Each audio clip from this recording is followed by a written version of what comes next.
Hey everyone, Dave here with Affordable Door and Gate. Today, I gotta say goodbye to Big Red. So I wanted to bring you along. I wanted to tell you the pros and the cons to these vehicles, and I think you'll be interested, for your own fleet or for your own personal use. So let's get started.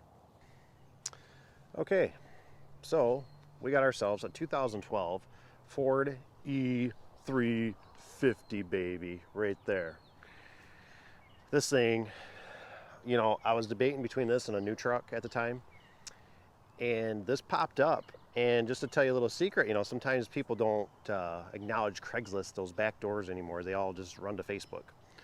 So I found this on Facebook. I'm sorry, Craigslist. For like I think it was 55 he wanted. I think he would do 52 on it. So I did it for 5,200. And I tell you what, it was nothing but a blessing to have this thing. This thing is great. I'm telling you, all the compartments on this thing are amazing. You have so much room on this thing, so much room. This right here is amazing. It's like having a pickup truck on both sides. You know how it's nice to have a tailgate and you set your tools while you're working, so you could be working here, yet you could be doing stuff over here, over there. This thing is amazing. This was always my little garbage can area. I always kept the bag for. Kept a bucket down there. But there's just so much room. This plate, I mean, it's nice. Your boots fit on it when you're getting on it. It's not some little step. It's always been laid out real nice. Got the hitch on it, which was a must because we pull scissor lifts and stuff. So much room in here. This is like the size or bigger than a van. And you got these compartments up here that you can keep more of your personal. I love that you could turn the heat on, especially if you live in northerly climates or cold climates. You can heat the back end up here. These compartments are more for like a pipe fitter. I don't use those. Put the ladder rack on it. I talked to the guy. He's coming out of Chicago. It's going to go to a good home. It's another carpenter. Sounds like he takes good care of things. So it's pretty cool. But you ask yourself, well, why are you getting rid of it? Well, this is grease I put on there. Here's the problem. When vehicles start getting to be about 10 years old, especially in Michigan, we get this stuff. Some of those, guys that live out in Cali, those Cali boys, they don't know what this stuff is, but it's rust. But it's still in very good shape for its year. I've taken good care of it. Always sprayed a little bit of oil in the doorways to help it out. Very nice vehicle. It's got the 5.4. I think it's a Triton. I don't know for sure if that's it, but it's a 5.4, I believe. But if you're really ever interested in one of these, I would definitely recommend it.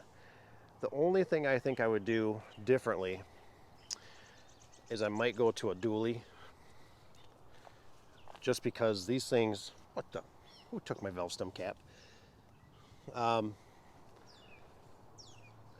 They're heavy. Everybody I talk to, they go, man, that thing, they didn't want to put it on the rack. And they said it's heavy. And I always watch the leaf springs in this thing, and they always seem to be they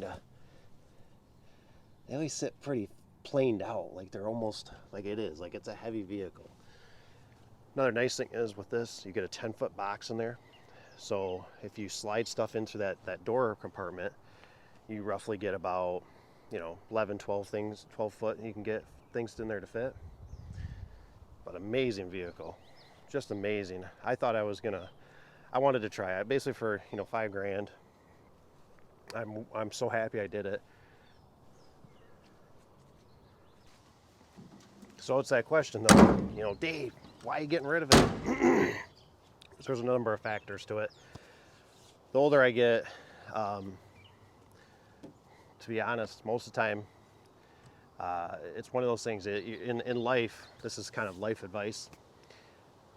You come to a plateau in your life sometimes where you either have more time or you have more money. When you're young and you're starting out, you have a lot of time, but you have no money. As I progress and I get older, I find out that it's easier for me to take my money and then purchase into something new, and not have to deal with the runaround. If you're not a business owner, there's so many things like it takes me the weekend just to paint the front bumper. And when you tear into it, do you sandblast it? Do you sand it? Do you just spray over the paint? it becomes a snowball effect. So you paint the bumper, you might get a year or two out of it, that it doesn't bubble back and look like garbage again. Same with the rust. I can take it in somewhere. I could spend it's probably gonna be at least about $2 grand. It might last for another year or two, but it's gonna come back. The problem is too, is underneath, you got your brake lines, you got a lot of hoses and stuff that are all getting to be in the same age. So for me, my vehicles, I need them to be in top shape and ready to go. So with this one, I think this one's got about 276,000 miles. That's a lot of miles. And I probably put on about 30. And it's ran like a clock. The only thing I had to do was put a fuel pump. This one takes a bigger fuel pump for some reason in the tank. So I think it was like, the cost of the fuel pump or something was roughly, it was like $500. It was a little bit more pricey than a normal fuel pump. But these are awesome vehicles. And I actually, bought one of the other guys one. And for my setup, I might go back. If I'm doing 100% garage doors, this is it. But I have other businesses that need different equipment. So this one just doesn't really fit the bill anymore. And the fact that it's got so many miles on it, I'm gonna probably just let it go because, and with the market right now, this guy's doing 65. So you do the math, you know what I mean? So I had a vehicle that I drove for about 3 years, put 30,000 on it or more, and I'm making whatever that difference is, basically another, thousand some change more than what I paid for it. And this is even a good deal because the guy was saying that he's looked around and they're pretty rotted out. So like I said, he's coming from Chicago and we're up here in Michigan. So this works out pretty good. But yeah, I'm gonna be sad to see it go. And another thing, what I do like too, is I like the red color because it covers up when you start getting imperfections. Like if it starts rusting a little bit, the rust doesn't seem to stand out. White vehicles, it stands out like a son of a gun. It's just like, hello. So anyways, goodbye, Big Red. You've been good to me. I hope you're good to the next guy.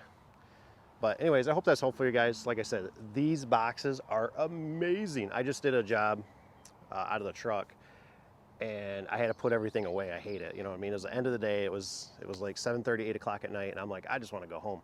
So I literally, normally I'm used to throwing my cardboard or any junk in there. I can just throw it in there. I'll clean it out the next day. Now it kind of disciplined me, which is a good thing. But I had to, put all my stuff away. I had to make sure everything's kind of bungeed down, whatever, make sure nothing's gonna fly out. These things are just great. I love them, absolutely love them. So if you're ever hesitant, the bad thing with work vans, the standard vans, is that I find out you got to climb in them all the time. That's the thing. Where this, you might have a 50-50 shot that I kept the stuff towards the back and the compartments on the side. So it worked out amazing. It keeps you from having to get that worker fatigue where you got to keep climbing up in a van, you're hunched over and you got to dig through all your drawers. This, you're standing up all right, you open your doors and voila. That's the beautiful thing about it. And it's just bigger. It's just so much roomier. It's a lot nicer. So anyways, hope that's helpful for you guys. Hit that like button, subscribe, comment below. Do you guys use these vehicles? You guys, I know some guys are all about pickup trucks. What I liked about this is it had that sliding door, so I could shut the sliding door, I could heat up my cab fast, and it kept the noise down, because that's what the one guy that's gonna buy it asked me. He says, is it noisy? I said, not really. I said, because you figure all your loose stuff is on the outside of the chassis here, not inside. You can put more of your, like I put just more stuff that was, backpack and maybe a hat and maybe some gear to, if I had to change. So real nice vehicle though. So, all right, guys, take care. And this will be the last time you see Big Red. So goodbye, Big Red. Take care. We'll see you.